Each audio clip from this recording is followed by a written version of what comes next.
This is the place where you're entitled to Brad's opinion. And now for your host, Brad Allard. Well, good morning, everybody. Nice, drizzly Monday morning. We're on a little bit early today to accommodate schedule. Taylor, you got something going on today, is that right? Yes. Before we change our schedule with your show, I had booked one 11:30. Well, that's because we were doing it 11 all these last months, and so... But now, from this part on till the end of the semester, I'll be doing 11 every show to accommodate my DBU schedule. So, of course, you got lots going on, Taylor. I understand you got a couple new podcasts. Yes, sir. Good for you. Thank you. So, we're going to talk to Tanner Scarber today about HVAC and Aireserv in particular. Now, a lot of people know Tanner because you've done podcasts before and all this, so they're familiar with you. I hope so. I try not to be super famous or anything. Try to stay off the grid. But. Yeah, well, yes, I know. I checked out the FBI schedule before, and you're good. Anyway, yes. But you're also a Burleson native as well. Yes, I am. But we came in 2005. So where from? Cleburne, Texas. The big city of Cleburne. Yeah. Went from Cleburne to Burleson. Wow. So, funny thing, my dad was in HVAC. And so he was working the DFW area, and we lived in Cleburne, and he was tired of driving. So move up to the big city of Burleson. Well, it wasn't very big then. But well, it was growing because when I got here to start teaching in 1988, it's dramatically different than it is now. And, that's a source of conversation from a lot of the old timers. I feel like I'm an old timer now. I've moved here in 91, and I'm still in the same house. Not to put age on you, but my parents were still in high school then. Yeah. No, it's fine. I get a lot of that. Really, where towards the end of my teaching career, I was teaching the kids of former students. In one case, a grandchild of a former student. Oh, wow. Well, they got an early start. But anyway, sure. But I mean, that has happened. If I was still there's no question I would have gone through several siblings, or not siblings, kids of former students. And it's fine. It's kind of nice. I like living in a community where, we have that kind of continuity. So but right now you live out in Hood County, right? Yeah. So in what was it, early 2020, moved out to Crescent, got away from Johnson County. Love Burleson, but even prices now of houses are high. But really, Hood County was definitely cheaper at the time, and I was tired of living in Burleson. Like I said, probably 15 years, I think. So yeah, well, it's true. And when we talk real estate on here, like with the city council folks, or with the Shandy Stogsdill, who has been on here many times for real estate, people are still moving here, but it is more difficult than it was before. And we're all going to talk about the economic impact it's had on your business, because I told you before the show, I got a new unit about 5 years ago, and it cost a certain amount. And then when my daughter needed one, who has a smaller house, or did at the time, it was much more expensive. She got a smaller unit, and it was still considered expensive. So, we're going to talk about what that has done, what the local economy, national economy has done for y'all's business. But also I'm going to ask him about, what do we do as a layman, so to speak, as a non-expert? What do we need to know about our units? How to search, or not search, but keep an eye out for things that are maybe troublesome. Sorry, I've got a little crud in my throat. I'm the same way. Filter changes are the biggest thing. There, you know how many times our service guys will go to somebody's house and they get there, they'll pull the filter out. Sometimes they're like, "Oh, I haven't changed the filter in a while. Let me change it before they get here." Yeah. And you can tell that if somebody hadn't changed their filter in a while, we're looking at blower wheels, coils impacted. Animals. I love animals. Animals are the worst thing for an HVAC unit. Well, let's jump onto that after I run through the ads here. You'll know some of these people as well. Our place, you and I have been there before, do a little B&I one-to-one kind of thing. Otto's very, very busy. You as an old-timer here, so to speak, remember Gina's Pizza, right? Yeah. He bought that, and he's refurbishing it. Nice. Yeah, and it's going to be open when he's ready, because last time I talked to him about this, it was about 2 or 3 weeks ago, it was prior to Christmas. And, he's trying to, navigate through all the needs and whatnot of refurbishing a business and whatnot, and it's going to be open soon. And also, they're taking applications for jobs. And Otto's a good employer; he really is. Otto and his brother Benji. Before all my HVAC stuff, shout out 4 Wheel Parts. But I used to work there, and we used to build Jeeps and trucks. And Benji and Otto brought all of their stuff there. Great people. Yes. So go by this week and get yourself some comfort food. It's going to be nice and cold and drizzly, and nothing's better than a cup of coffee and a pie, or maybe some chicken fried steak, which is really good. Also, Wild Cigar, they're open right now. They're going to be the playoffs starting this week, and they're going to be showing all the playoff games. And it's a good place to watch a game, have a decent smoke, have a decent drink. They've got a really nice bar. It's a good, quiet place to watch a ball game. It's not like a sports bar. And also, they got specials on cigars as well. You smoke cigars? Every now and then, social, yes. Yeah, that's a good place to get them, because this isn't like the cheap stuff you get at the gas station. These are pretty good cigars. And I've known Chris since he was a student, and he took me on a tour of his place when it opened up, and I was just amazed that cigars are like wine, or all sorts of flavors and variations, and how to store it and all this other stuff. It isn't it isn't what you think it is. I mean, these guys who smoke these kind of cigars, they know what they're doing. All right. Also, thank you to Local Life magazine. It's out this week. It's about healthcare workers and healthcare programs. So check it out. It's a great place to get your name out there. 30,000 homes get it. Plus, it's in a lot of retail establishments, and then on the coffee table or whatever while you're waiting on your car to get fixed, or whatever else got going on at the beauty salon, and you can read all about it. And so it gets a lot of coverage, and Tiffany does a really, really good job. Also, thank you to this lady, Southern Jim, Gayla. Miss Gayla. Yeah, Miss Gayla, yeah. You got to take Mrs. Scarber there sometime. I need to. I told her I need to. She needs new jewelry, for sure. Yeah, well, that's a place to get it. and the thing about it is, Gayla knows jewelry. I mean, she really does. Robin is very impressed with her about her knowledge of jewelry, and and she gets people come in, they want to design a ring or something like that, and they don't really know how to put it into words or what exactly they want, and somehow Gayla, will ask the right questions, and they'll get something that's exactly what I wanted. So she does a lot of good work. Plus, they do a lot of repairs as well. So, Gayla has got lots of plans going on. She's a big into horse racing, so they're going to have a big Kentucky Derby Day in about 3 or 4 months. So that's going to be a lot of fun with hats and all that. There you go. Also, another BNI friend, Brenda Ramirez at Two Maids. This is a new sponsor for us. And I'm going to read what she had put on there. I'm going to have to look it up because I neglected to do that. Not very good. If you're doing it, come on. There we go. Anyway, we've gotten to know Brenda really well. And she does really good work. And what Two Maids is, I'll just read what she sent us. It says, Two Maids is a locally owned residential and commercial cleaning company. In fact, she cleans Southern Jim. So there's and also Lisa at Stop Restoration. So there's 2 of our BNI friends that can recommend her right there. We service anywhere from Burleson to Godley, Waxahachie, Granbury, and as far as south as Hillsboro. We take pride in our quality so much that we use our pay for performance concept. Our cleaners get compensated based on the rating our clients give them instead of an hourly rate. We offer one-time cleans such as a deep clean or a move-in, move-out, recurring cleans, and you can create custom packages. So give them a call at 817-764-0733. We were going to have her on the show, and then right before, like 12 hours before the show was going to air, she had a emergency trip to Kansas City. So that's right. I remember her texting us about that. Yeah, so we're going to have her on when we can. I'm pretty booked in January, so I'm really fortunate.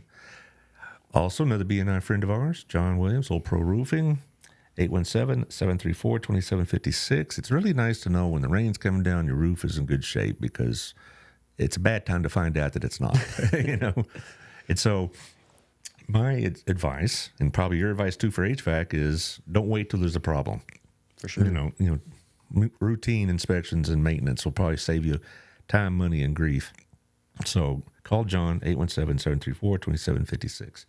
Also, the Camco Mortgage people, Sammy Campbell, and another BNI friend, Candy Gow, 817-925-2661 is how you get a hold of Candy. Also, at Sammy is 817-778-4592. I've used them twice when they were with other institutions, and they do really good work. And And Candy's pretty sweet, isn't she? Oh yeah, No pun intended. Yeah, I plan on using her when it's time for us to buy. We really want land, so I'm hoping she'll be able to help us out. Oh, she will. She will. She handled a couple of refinances, and it was really pretty easy. Also, Taylor, do we have what Jessica Belly Reams had for us last week about her event? This one? Yeah, it's the Snowman Smash. This is a fundraiser for Fitability TX. It's going to be at 6:00 at Lost Oak. And she put out a notice this weekend. There's still some sponsorships available. Check out the page in Facebook and see what you can do to contribute. You know what? We had her on last week, last Tuesday, and she does fitness programs for people with disabilities, a very specialized type of program. And so if you're looking to not only have a nice evening and have a glass of wine or 2 or 6, because she gets a cut of the action, it's a good place to spend your time, and it's a good program to support. We got a lot of good nonprofits. That's one of the things I really like doing about this show. But now, before we jump into all that about HVAC and whatnot else, how long have you been doing this in particular? I know you've done it more than once.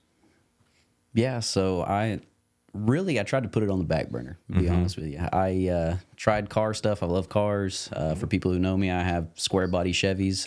2016, I went to HVAC school for Hill College down in Cleburne and did a little 3-4 month course there. Got my universal EPA license to deal with refrigerant, and then got my certificate of completion, and then went to work for a commercial company for a while in DFW, and was like, no, I don't want to do this. And so I worked at Discount Tire in high school, went back and forth there, and then I thought I was going to do law enforcement. So then I went and worked for the Tarrant County Sheriff's Office for a little bit.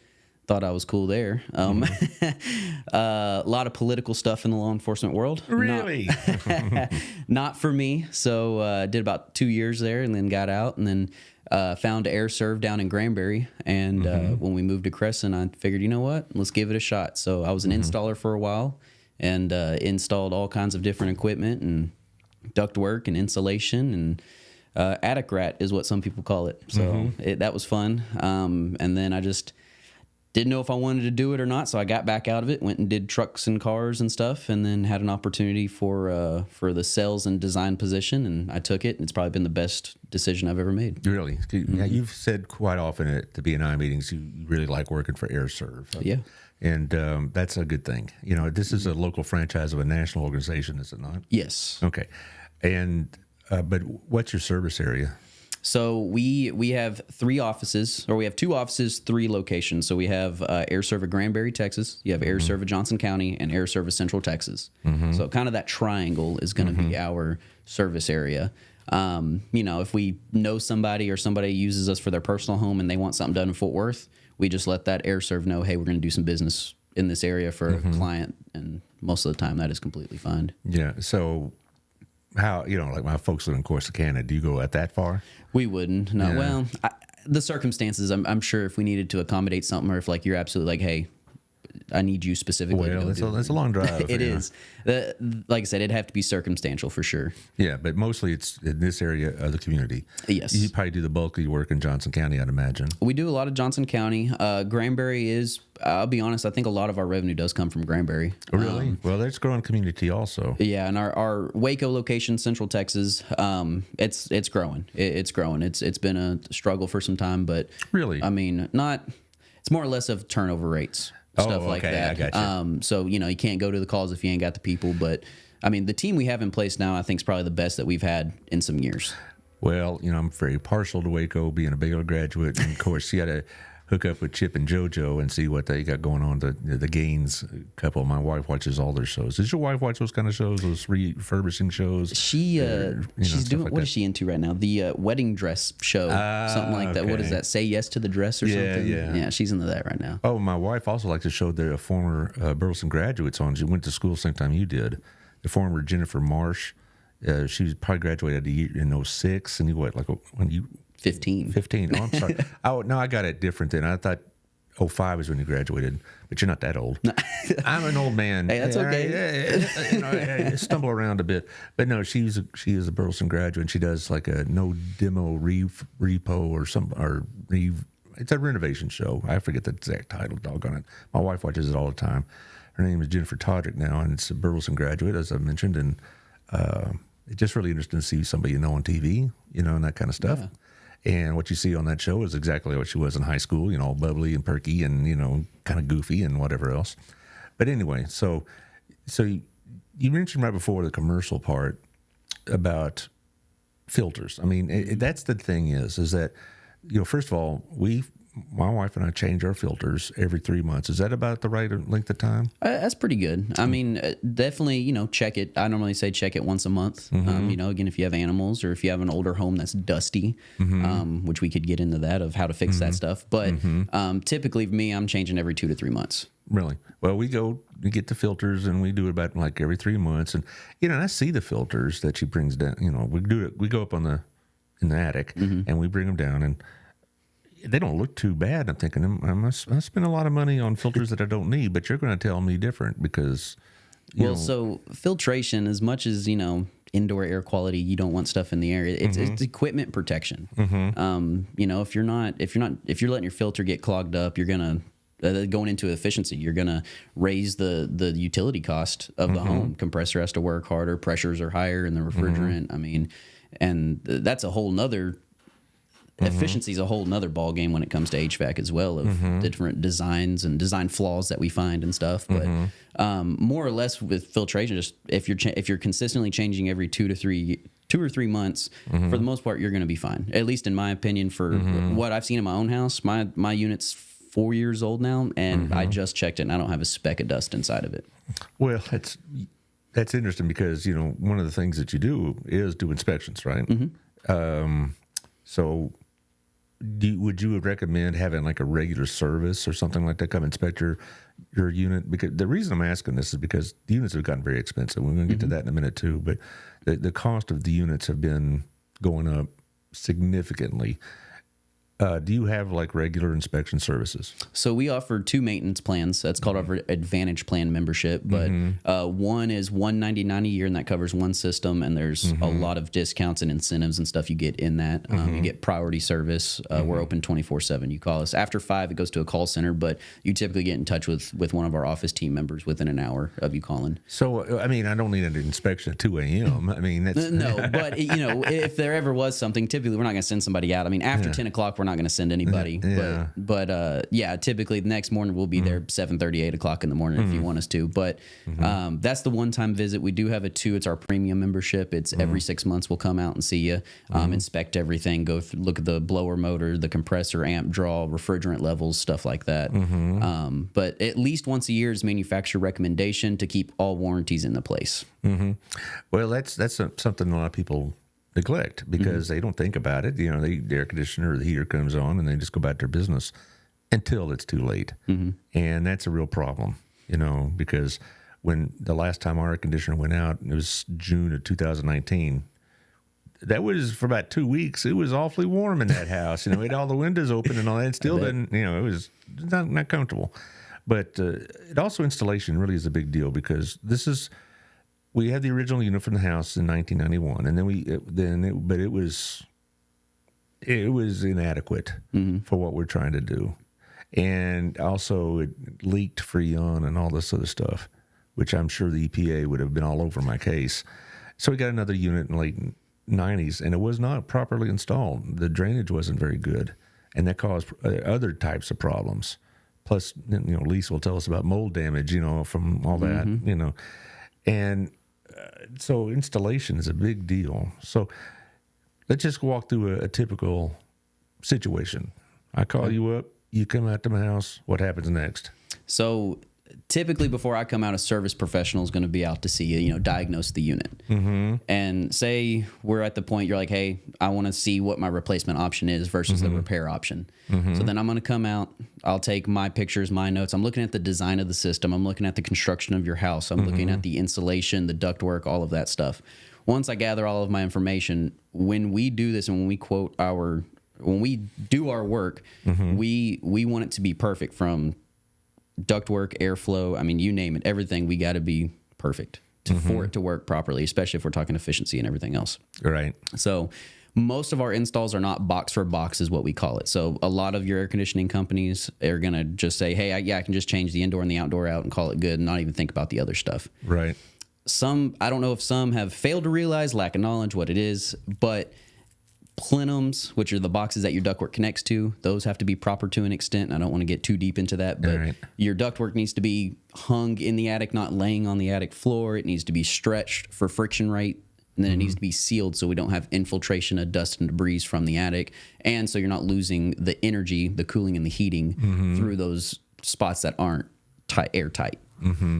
Well, that sounds like a lot of work. Sounds like a lot of math to me. But anyway, there is there's a luckily that we have a program that does a lot. Yeah, but see, I told you back in high school days, you're going to be needing this. I'm sure you said Miss Stover's class or somebody like that, and they said, "I'm Mary going to use this." Yep. Well, it turns out you are. I was like, I'm never going to use math. Yeah, I'm using some pretty times point this and point that. And, but yeah, so once I come out, look at everything, I'm going to do a manual J heat load study on the house. And so what I do is we use a website called TaxNet USA. I'm able to pull up the blueprints of your house, and I can get the outside measurements, and then I'll walk around the house, get windows, doors. I go in each room and figure out the heat load. So a ceiling fan puts off heat, TVs put off heat, body heat. So I go in every single room and figure out what's in that room to know how much airflow I need in each room to cool it to whatever you decide you want your house to be.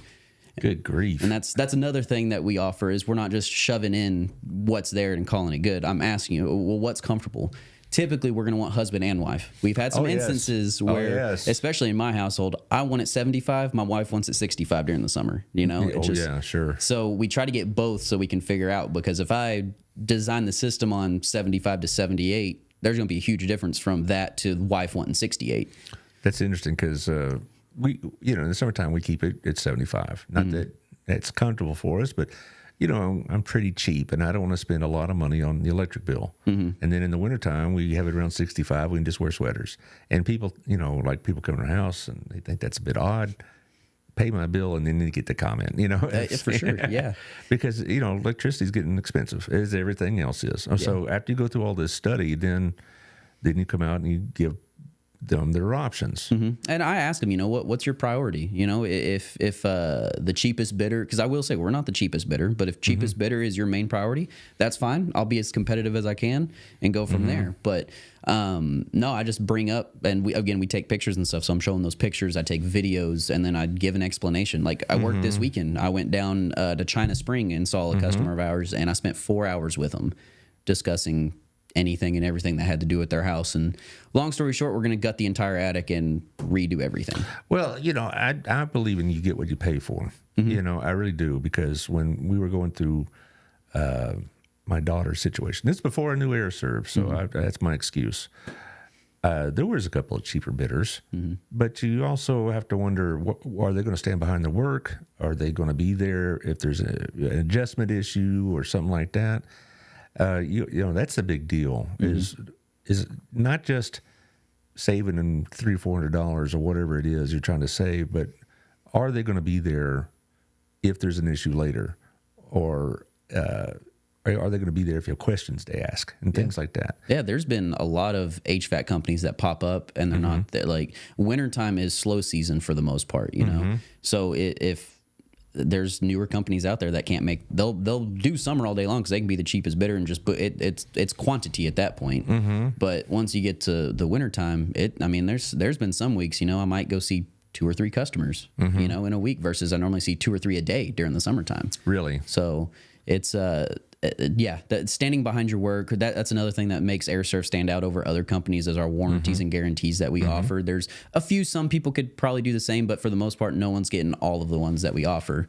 If you want me to go through them, I can. But it's your time, So anything for us, if we have an Amana system, it's 15 SEER or higher, you're going to get a no lemon warranty on it. So within the first year, if this thing becomes an issue, we're going to take care of it and fix it, replace it, no cost to you. How often does that happen? Never. At least I haven't had one come back because, again, it goes into training, and the install day is the most important day. Yeah. But we offer performance guarantee. So if you're telling me, hey, I want it 72 in my house when it's 102 outside or whatever the case may be, well, if we do it by this, and this, whatever I laid out to you, then I can guarantee that. But if you're like, oh, I don't want to do duct work, well, then I got to take the performance guarantee off because if it's not adequate, then can't make it happen. Can't make it work. I wonder why wintertime is slow time, because you got heating problems just like you have air conditioning You problems. do, but people aren't pressed, in my opinion, I guess. It's not pressed to get there, because you can just get a floor heater, plug it in, and throw your sweaters on and call it good, At least I have many customers that do that. Well, I do it because I don't want a high electric bill. That's not because I have a limit of a unit. But were you with Aireserv when we had the Freeze-mageddon a couple of years ago? No, actually, that was in between when I left for a little bit. Okay, so you missed out on that fun.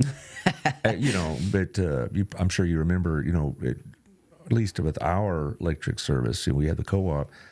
We were an hour on and an hour off. I'm on United Co-op. I'm lucky enough to be close to the Crescent Volunteer Fire Department, so they didn't turn us off.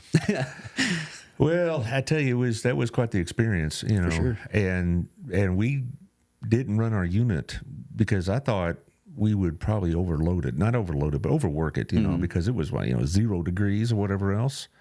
Does that factor into it? Like this past summer was brutal. Yeah, you do certain. Again, I don't know the specifics on new construction, but there are certain temperatures that they want to design the unit at. We go outside that parameter just a little bit. So I do 22 degrees in the wintertime, and then I do 102 during the summertime. When we were hitting like those 105s, 106, we did not turn up the air conditioner because I just thought I would be working that thing to death, So they're designed to just run. Yeah. I mean, if you have one that runs steady, I'd say steady, like run for 10, 15 minutes, shut off, then a little bit, come back on. That's normal. Now if you have something that runs all day long, it's not meeting set point. Well, I just meant, I went to a couple of houses and they had, middle of summer, and they had their air conditioning set at 68 or something like that. I'm like, you must got more wallet than I do. But no, we kept it warm because, again, not just the bills, but also I just said, I didn't want to stress out the units. Yeah. But you're telling me that some of these units really are built for that.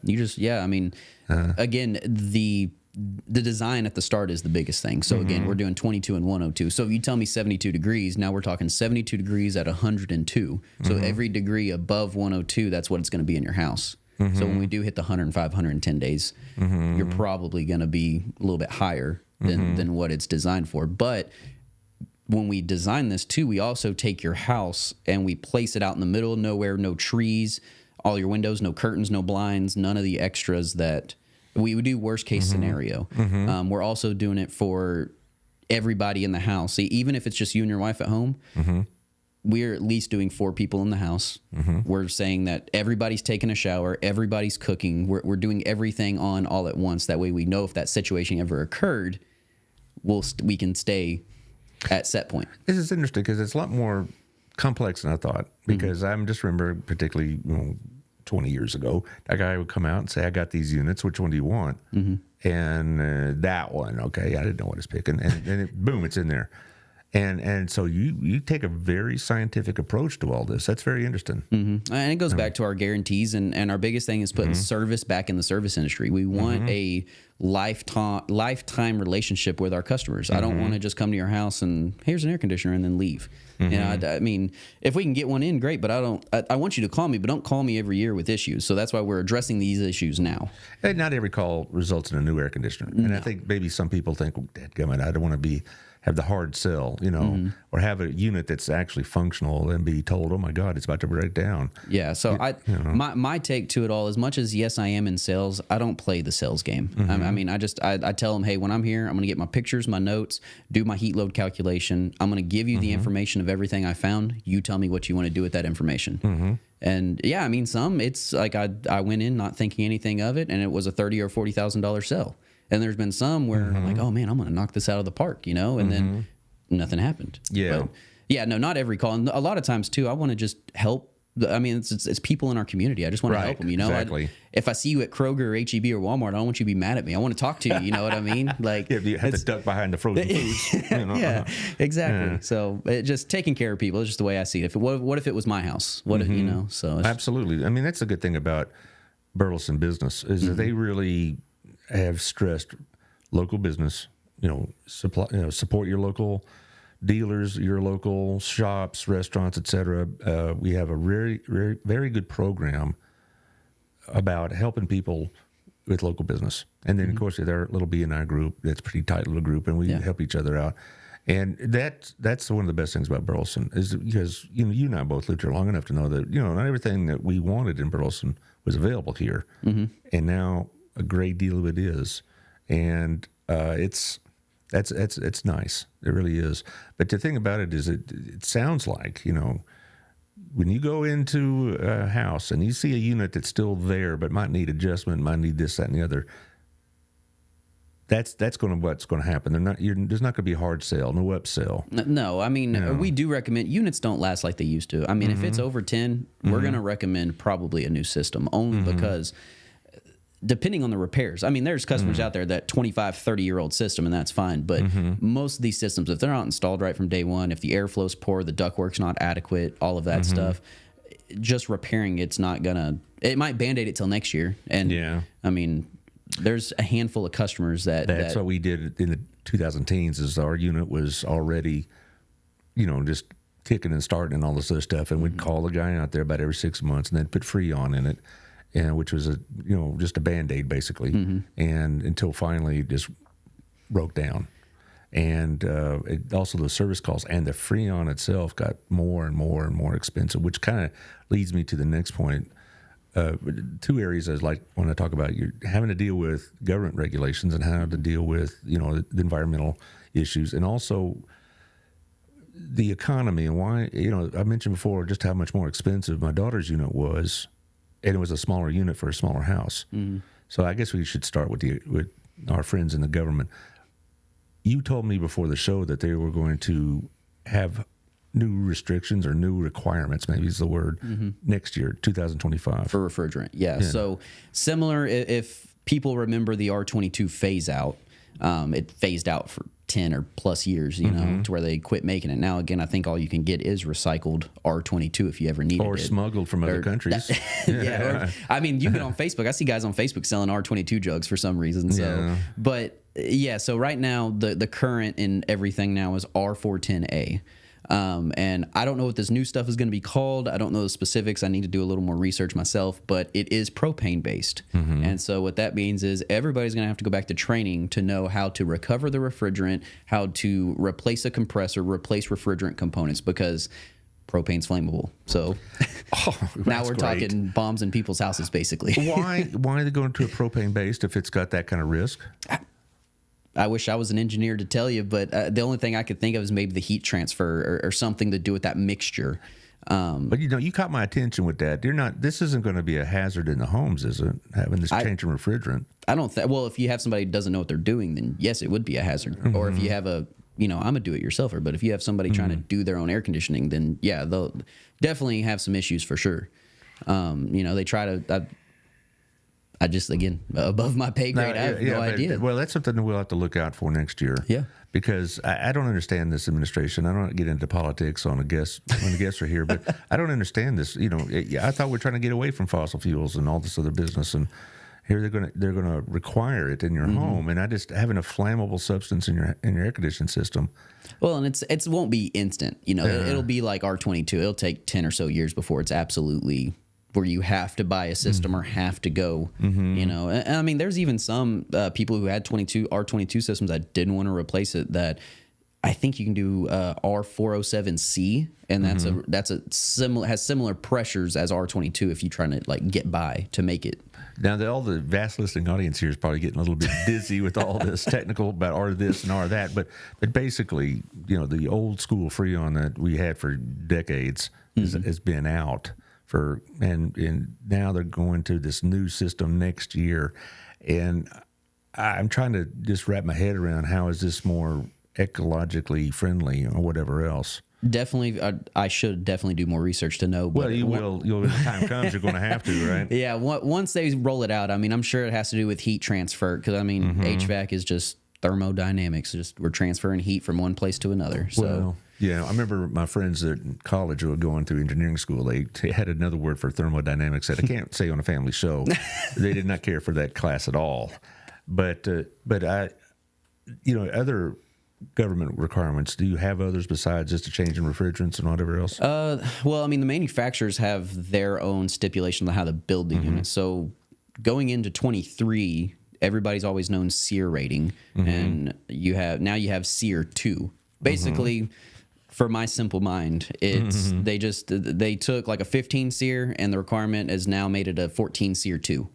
They just made the requirements higher to meet that certain threshold. It sounds like what they do with automobiles and fuel efficiency. Miles per gallon. But that's how I tell people if I start throwing SEER ratings out, because it'll go from 14 to 28 if you really want to. 28 SEER. Yeah, so think of it just miles per gallon. The federal minimum's 14. And, of course, the more of this SEER rating, the more expensive it is. For sure. But you don't, like a house of my size, 2,200 square feet roughly, I don't need a 28 SEER, do I? No, I mean, now if you're like, you want your home energy efficient and you get into a whole nother, is the house spray foam? Is it, there's all kinds of stuff. But I will say, I mean, I normally recommend if somebody's talking about efficiency, I'm at least going to offer like a 2-stage 17 SEER system. And that normally you could knock a good chunk of your electricity bill down. It did do that. I think if I recall, we have a 2-tier 18 SEER system, and it did save us some money on the electric bills.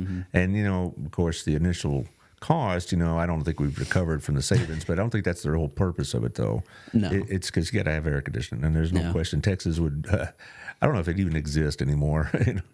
The old timers talk, well, we got long without air conditioning. I said, well, that's your problem. Yeah. But anyway, but as far as you and your company, though, you also have pretty extensive training, right? We go through we have meetings. I mean, probably trainings 2-3 times a week.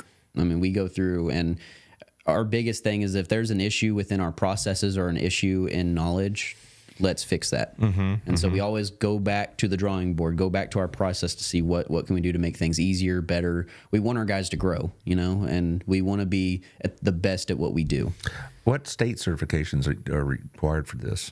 So the owner and our service manager, they have like their contracting license, so they're able to do heating and air conditioning. Of course, we have electrical, plumbing, stuff like that. But you got to have that, of course, and your LLC and whatnot. But anybody who is dealing with refrigerant, charging refrigerant, taking refrigerant out, anything like that, you have to have an EPA license. Oh, boy. And they've changed that a lot, too. So whenever I went through, I got I think it's EPA 603. I got my universal. It was easy. I took the test. I was able to grandfather into however they did the test. And my brother-in-law, I think, is going through it now, but the test is harder now, I guess. But those are really the requirements for somebody on the ground working. As far as units, as far as all this we were talking about, is there a difference between commercial and residential? Yes. Okay. So typically residential is going to be your typical split system. You have an indoor air handler and a condenser outside. Right. Commercials, when you get into the package units, to where basically all the components of the system are in one box on a rooftop, stuff like that. And then you really get big. Like when I did commercial first getting out, I was doing maintenance on like chillers and stuff. Those are under buildings on top of. I mean, that's a whole different. Their air handlers in like a hospital is typically the size of this room. You walk in and fans are as big as the room and all that stuff. So. Definitely a different ball game there. Yeah, and I'm sure expense as well, but that's part of it. But you have to have any specialties for commercial? Just training from manufacturers. At least from my knowledge, is you don't have to have a specific as long as the company or whoever it is has that license, you can work under. So like the license that's on my truck is the owner's license, and so of course I'm not doing the work anymore. But yeah, you can do any of that work under there, and then just the training. A lot of times, your manufacturers offer the training to certain dealers or companies to hey, send your guys out so we can talk to them about this new stuff. You do a lot of commercial business? No, as much as you want, I'm sure. I would. We've had some commercial accounts, and me personally, I have been wanting to grow that. I don't want to get. Because the thing is, summertime is we're busy. I mean, we don't have time to squeeze in like maintenance and filter change here during the summertime. But I would like a little bit bigger of a commercial presence for sure. I mean, maybe between all three of our locations, we're 20, 23 big, and that's including the owner and everything else. So, yeah, the commercial would be nice just to have something. I say something to do during the wintertime, but it's to take care of them through the year. But wintertime, when it comes, we can clean the coils and change their filters and, address any concerns whenever they get ready for budget, fiscal year budgets and stuff like that. Well, I would just imagine with all the building going on in Johnson County, the residential building and all that would probably be your primary focus. But we do have, a lot of new businesses coming in. Yeah, we stay away from new construction for the most part. We try. I've tried a few times, but again, not to hate or hurt anybody's feelings, but a lot of builders are going to pick the cheapest guy possible to throw it in. And there's a few I went and bidded on, and there was a lot of design issues to where I couldn't get ductwork in certain areas or certain size ductwork in certain areas. And the other guy said they were just going to do it. And so just for a design, knowing the numbers in the design that I had, I was like, well, guess we'll move on from this one. I don't foresee ever building a new house. Like we built our house in 1991. If we ever did build a new house, I would pony up the extra $2,000 or $3,000 for a better unit because, like I said earlier, you get what you pay for. Yeah. And if you take manufacturer, the lowest end and the builder's trying to shave a few dollars off the price or add to the profit margin or whatever he's doing with it, it's going to cost you. I mean, that first thing we had lasted a while. We had a custom builder that was trying to build homes. And so, we had a lot of say in what we did. If I had to do it over again, I probably would have asked for a bigger unit, but it was my choice. Yeah, the thing I see, and I've come to realize when people ask me to quote new construction, I can't. If it was up to me, like if there's a closet on the exterior wall, I'm going to want to add a vent there. But in new construction, there's been some. Don't worry about it. Just put one in the bedroom, one in the bathroom. No, we don't have vents in our closets. Yeah, some people do, some people don't. But there's all kinds of different ways I guess people want to do it or how builders want to do it. But just in the design world of it and understanding. They want to be comfortable. Like I've always told people, that you've always heard growing up, well, I got to turn the air conditioner down before people come over so it doesn't get hot. Right. We must have an airflow issue or a sizing issue at that point. Or insulation's thin. That's a big thing I've talked about in the B&I group. Yes. If you can see your rafters, you ain't got enough insulation. Right. And, everybody should replace their windows, but that's expensive. Windows are and I didn't realize how, until I got into the design side of things, never knew that was a big factor change. I mean, you go from take an 80s house and I don't know how they were constructed then, but then you go, low E, double pane, argon gas, all that'll knock a whole ton of cooling off. So say you had a 5-ton in the house and you change all the windows, you could probably drop down to a 4-ton. Well, I have a couple of friends that are getting new windows, and I was like, "You got to be kidding!" That's that, and they're not like it's not that big a house, and they're not doing that many windows, but it was still very, very high. Which kind of leads me to the next topic. I mentioned earlier about how air conditioning units, in particular, have really, really gone up in expense, almost double. What's caused that? So, of course, supply chain with everything, inflation. Metals. Most of our units, copper, aluminum, steel. All that stuff. So. A lot of that has gone up. Labor rates, depending on the company you work for. I'll be completely honest. We pay our guys very fairly. There's spiffs involved, and there's good. What's a spiff? Just for spiff. So like if they get the job done under a certain amount of time and the percentages line up, then they get like an extra $50. Stuff like that. But we offer spiffs and we have good benefits, and we all drive newer trucks, and we have all the latest and greatest equipment and all of that. So. There's the cost of that goes up. Well, it's the unit itself that I've noticed was expensive. I don't begrudge anybody making a decent living what you do and what you do, and that's fine. Well, I guess but it's the unit itself that the unit's definitely. I don't know exact percentages. I'm going to say 40+% since 2019, 2020, if not. Now ductwork has doubled. You used to be able to reduct an entire house for maybe $4,500 to $6,000, and now most of my duct jobs, depending on exactly what it is, we're looking at anywhere from 10 to 12, and that's doing everything from register boxes all the way back to the unit. I'm just trying to find a way to blame Biden for this, but you're not helping me here, So, but that is a consideration, and insurance doesn't cover these kind of issues. No, there's a lot of people who will try to go through their insurance for stuff, but once we give them like if I have one like, hey, it's system and ductwork, insurance is like, we're not covering that stuff at all. Well, there's those home warranties that they had. Okay. All right. The expression in your face gave it away. I have some friends that have like home warranty insurance, in case the refrigerator goes out, the washing machine, and air conditioner. Why did you just roll your eyes? It never seems to benefit the person paying for it, the homeowner. The couple I've been in, like I had one lady down in Waco, and she had 2 or 3 people come out from the home warranty company to diagnose the unit.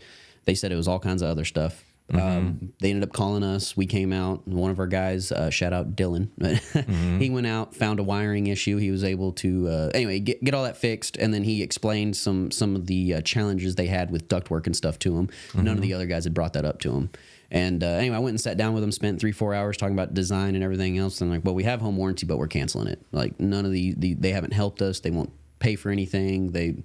So they ended up going forward with it and paying out of their own pocket, even though they paid for the home warranty. So do these home warranties have their own installers and their own? Yes. Okay. So yeah, and I don't know if it's true or not, but sometimes it's they want to tell you what it's going to cost or what they're going to pay for it. And so they have a vested interest. I hear these commercials. You got a lot of competition out there, I'm sure, as you know, and hear all these stuff. Well, our tech guys are not salesmen, that kind of stuff. That's separate now. But basically the point that these commercials are trying to make is that they're not going to try to make you buy something or make you scared enough to buy something that you don't really need. Exactly. I do know that there's a lot of outfits out there that they're going to, it's like any other construction related business. They're going to put it out there that, hey, if you don't take care of this now, you'll be paying us $1 billion later, whatever else. That's why our friend John at Ulpro, I'm really proud to have him as a sponsor, because I know that they don't operate that way. And they're not there to tell you that your roof's about to fall in. And Aireserv is the same way. I mean, I've gotten to know you well enough and your company well enough to know that they're not going to come out there and put the fear of God in you that your air conditioning unit's about to break down when really all it needs is just a tune-up. Exactly, yeah. And I mean, we bring we might bring you bad news, but we're not going to sit here and say you absolutely have to. It's just, hey, this is what's going on. This is what everything measures out at. This is our recommendation. What would you like to do with that? Well, the integrity issue is probably the main thing you sell, actually. Because you can get your air conditioner unit or your HVAC in a lot of places, but the integrity, that's a valuable commodity to any business. And we have some in Burleson that are just great. They've been here a while. I had Cobb Plumbing on. I don't know if they are, but they've been around for like 50 years. Why? Because they have integrity. And so that's how they stay around for 50 years. And Aireserv, I do a little research before these shows. You are expanding into this area, and there's a reason for that, and I'm glad to see it. And I'm glad you have a company that's, far-sighted enough, I put it this way, to understand that they can do the marketing, they need to do the training, they do all the stuff, and, and they don't want to do anything on a fly-by-night basis. So it's a good thing. Do y'all do other things besides HVAC? Oh yeah, so we do plumbing and electrical. I don't have an exact list of where we stop at, but we do have our license. We have a plumbing truck, all of that. We have now added Generac generators to our line of stuff. We do have some home automation options. Oh, really? Sounds interesting. Google Nest, you can get like the automated blinds, camera systems, stuff like that. So it's more than just HVAC. Yeah. But primarily it is, but you got these other things. Do you plan on expanding into these other areas? Me personally, or just with the Aireserv itself? Yeah, I mean, we definitely want to. We don't want to grow to the point where we can't keep up, so it's been little steps here and there. And we would like to have, a plumber on staff and an electrician on staff and whatnot. But luckily we're blessed. The leadership we have is so knowledgeable and willing to learn anything. And they've done it for years. And so that's a huge, I will say, like a lot of my learning didn't come from school. It came from being out in the field and asking questions. And well, that's the best way of training. Yeah. I mean, I got trained to be a teacher, and I learned a lot my first 2 or 3 years that they never taught me in school, and that's just the nature of doing business.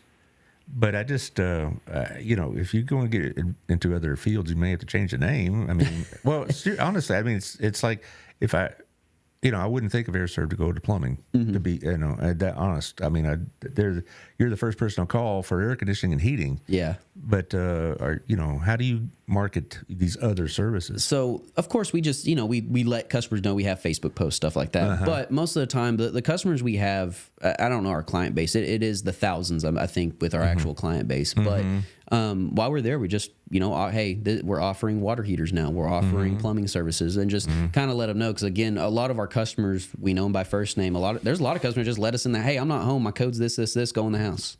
Well, that's nice to know. Yeah, I mean, there's a lot of customers that trust us with that, and there's customers who have ranches. You go out Hood County, Glen Rose, all the way down McClellan County and stuff, and they're ranches, and they're just not there. Like, hey, I know it's time for me to do everything on my units. Here's the code. Have at it. There's food in the fridge. Oh, really? But we've had customers cook for us. I went and saw a lady here in the summertime. She cooked spaghetti, and we sat there and talked ACs, and she said, "Here's your plate of spaghetti. Hang out and talk as long as you want." Well, that's nice. That's why I get you the businesses relationships more than anything else. I mean, the service and the quality and the integrity, all that's there. But when you build a relationship with somebody, it's like with a mechanic, or something like that, or you'll go back to that mechanic time and time again because, good mechanics are hard to find, that kind of thing. So, we're getting close on time. Why don't you tell us everything you'd want a listener to know about how to contact you, what you offer, and that kind of thing. All right, well, I'll start with our number. We have multiple numbers, but our main number, it's 855-575-2473. One more time. 855-575-2473. What's your web page? And then the web page is Aireserv. I think it's aireserv.com/Granbury or Johnson County, Central Texas, whichever one. You can get our website there. We have all of our Facebook. We have Instagram. I think we're working on TikTok, but handful of that. Of course, if you see our trucks, you're going to see the logo. You're going to see the numbers, everything else. And I will say you're very, very prompt. I mean, you're always here early. You're the first one at our meetings, and you beat me here today. I mean, if you're on time, you're late. If you're on time, you're late. I like being early. So, but yeah, those are our website. We have that 855 number. You have Emmy, Mandy, and Kathy who answer our phones 8 to 5. Anything after that, we'll go to a call center, but we do answer 24/7. So we do text. That same number you can text if you'd like.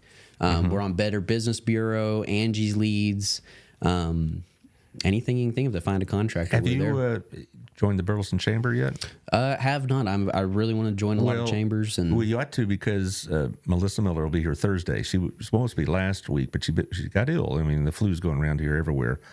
But she'll be on Thursday. And I joined the chamber about a year and a half ago, and it's benefited me, not just as having a guest and all this other stuff, but it has benefited me. So I would definitely recommend joining the Burleson Chamber. They're very active. They do all these things. I've been to 2 or 3 of their get-togethers they had. They had one with Gala's place about 4 months ago, and it was great. It really is a way to network other than just B&I, but I would join the chamber. Sure, that's my advice. Anything I can be, I'm very personable. I'll talk to anybody. So well, and the chambers also, it's like $22.50 something a month. So we're not talking that's about. Not bad. No, it's well worth the expense. $22. I mean, what is that now? A pizza, so, a Whataburger, something like that. I don't want to get in on that. I went through a McDonald's for the first time in like 7 years because I was out in the middle of nowhere and they had a McDonald's, of course. And I ordered a couple of quarter pounders and they told me the price. I'm like, wait. Did you say $12.50 for 2 hamburgers like that? It's like that commercial for Progressive where the guy's ordering a salad. No, I'm just paying for my own. Like, buddy. Well, it's just like the $5 footlongs. I did a footlong the other day, and it was like $14. Yeah. I know they're not advertising it anymore, but come on. I know, but that's just the nature of our economy. And now, as far as tomorrow, I'll be doing part 2 on immigration. So I'll get some clips. It's going to be entertaining. We'll see what both the candidates,